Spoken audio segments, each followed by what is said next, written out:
I'm one of those guys who can't wait to get the latest installment of the Pokemon franchise. like a dairy cow. Ah! Ah! You drunk all the fucking milk, man. Give me my goddamn milk. Ah! My milk. Ah! Like many others my age, there are very few games as nostalgic for me as Pokemon. I'll never forget all those nights staying up late under the covers so my mom wouldn't see me playing Emerald, the car rides, the battles, the trades with friends. But unfortunately, me and many other longtime fans of the series' love of this franchise has basically disappeared over the last few years due to the games just not making me feel the same way that they used to. I found my old DS a few weeks ago, picked up a copy of Pokemon Black, which I never played, and man, these games hit. So what's up? Is this just simple nostalgia? Are me and all the longtime fans just getting older, balder, and more jaded? Are the new games actually better than the old ones?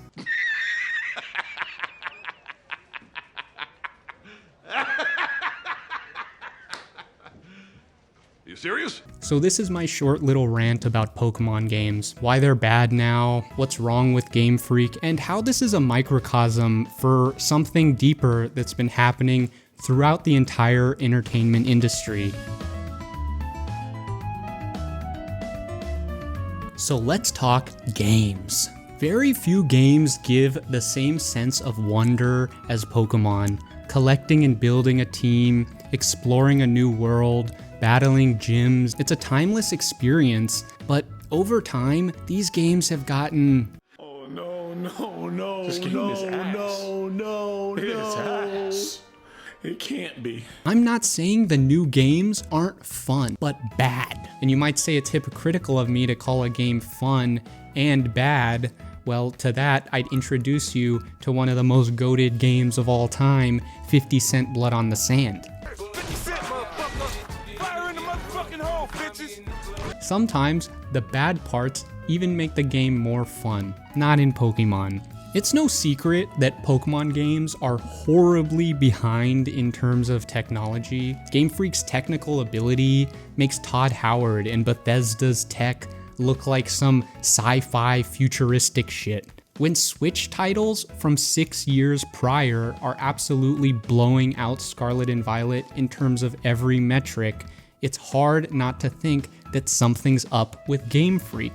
Ex-Game Freak employees have even complained about the company being 2 to 3 generations behind. So if you ever thought, while playing Scarlet and Violet, man, this looks like a Wii game, because it probably fucking is. This has led to compromises, bugs, glitches, terrible performance, and overall unrealized potential of the latest games, despite Pokemon being the highest grossing franchise of all time. Modern Pokemon games treat you like a fucking idiot. Yeah, these games are not meant to be hard, and I don't want some rated M, adults only Pokemon game, but goddamn man, it's just too much. Knowing the types? Well, now they tell you whether a move's super effective or not, so it's basically brainless button mashing. Manage your experience distribution to build a balanced team? Well, now EXP shares on by default, so if you battle every trainer, you're gonna steamroll through the gyms like a group of high school kids on too much pre-workout.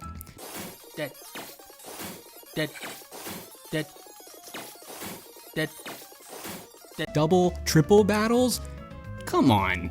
You think these dumbass kids can comprehend the concept of 4 Pokemon on the screen at one time, let alone 6? Difficult, fun post-game content that actually challenges you? Ah, fuck it. Kids these days are too ADHD to even finish the games. Oh, and I hope you like hours of pointless, boring, dry, lifeless cutscenes. Grab some popcorn and get comfy for the 6-hour-long Sun and Moon cutscene compilation movie.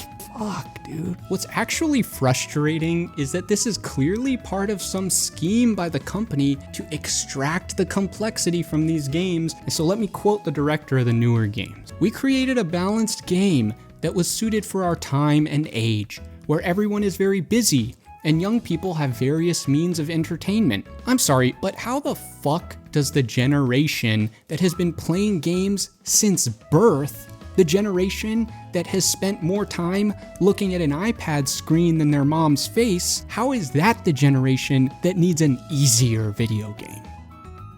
Number 3, the unforgivable sin that truly makes me not like these newer games at all. The lack of content. You like interesting caves, forests, dungeons, buildings to explore, scattered all over the world, amongst puzzles, items, and cool rewards for checking out every nook and cranny of the map?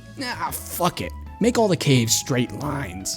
I cannot emphasize enough how much content is missing in modern games. And it hurts me even more since the stuff that they're removing is literally the stuff that made me like the games in the first place. The world, the towns, the routes, finding that cool secret area in a cave, going to a new town, breaking and entering into a house, taking an item from their trash can, only to go check all the trash cans in the town and find out that that was the only trash can with an item. Where is all the content that has been essential to this franchise for a decade? And so these games might be fun for some, but they objectively lack content and polish. It's really hard not to see these games as rushed, unfinished, lazy cash grabs by the Pokemon Company. So how do franchises start? How did Pokemon start? Well, it always starts in the same way.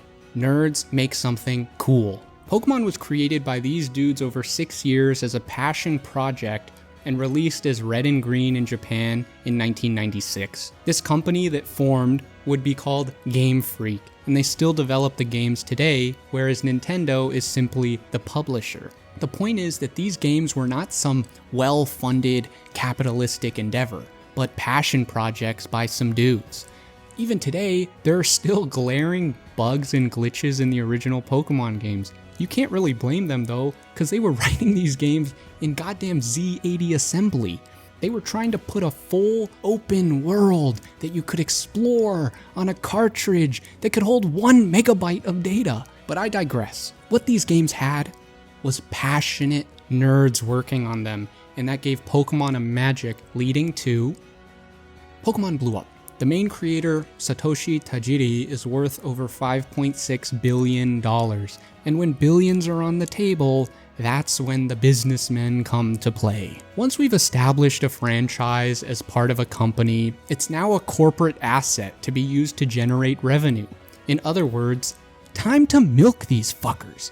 And man, nobody does it like Pokemon. Who else can release the same game 3 times in different colored boxes and have them all sell insanely well? The Pokemon Company had an all-time high revenue of $11.6 billion in fiscal year 2022. That's more money than Star Trek made over its entire lifespan. Now it's really easy to say, man, these new games suck because corporations, bad, money, greed. Accurate, but remember, these are games made by people, not corporations. People that leave employment reviews on the Japanese version of Glassdoor about Game Freak. Remember how I said Game Freak is 2 to 3 generations behind? Well, that reviewer has some other banger takes too. There are a lot of people who are arrogant about what they can sell if they put it out.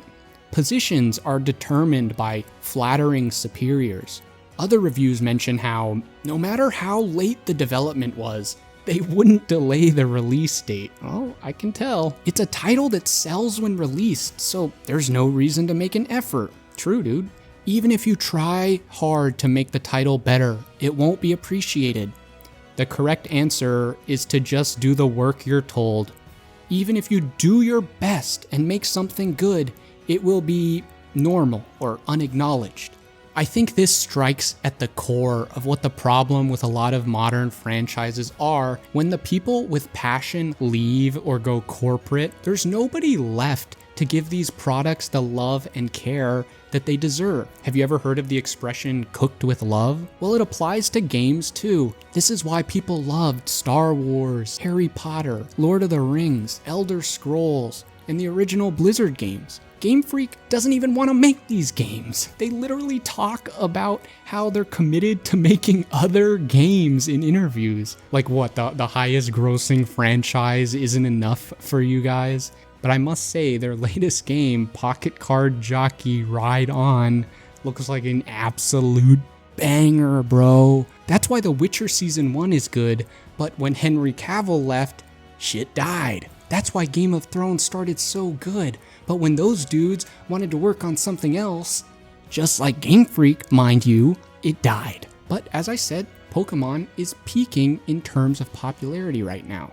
And I'm not mad about that. Genuinely, I do love watching people from the next generation get to experience the same things that I have such fond memories of. God damn, man, I just wish the company would put a little effort into these games. But to the company, new games are simply a way to create new Pokemon. Why do they want new Pokemon? So they can sell you merch and drive sales to higher margin merchandise like trading cards and plushies.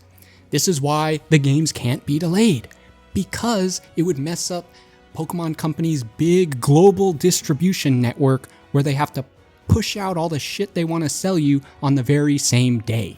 One box of Scarlet and Violet trading cards at release was $140. That's double the price of the games for fucking paper. And that's a purchase that you can repeat over and over, with some trading card maniacs buying dozens of these boxes. In 2022, 20% of all Pokemon cards ever sold were purchased. You bet your fucking ass the Pokemon Company likes that business model. But if the games, the base of the entire franchise, goes to shit, everything will crumble. A great example of this is Star Wars. Man, you can just tell that the execs at Disney were licking their lips and foaming at the mouth. I like money. Merchandise, shows. They even made that stupid ass Star Wars cruise where you could spend $6,000 to stay 2 nights and have your waiters cosplaying as Boba Fett. Side note, but the vibe on the rooms on this cruise ship, like the Star Wars cruise ship,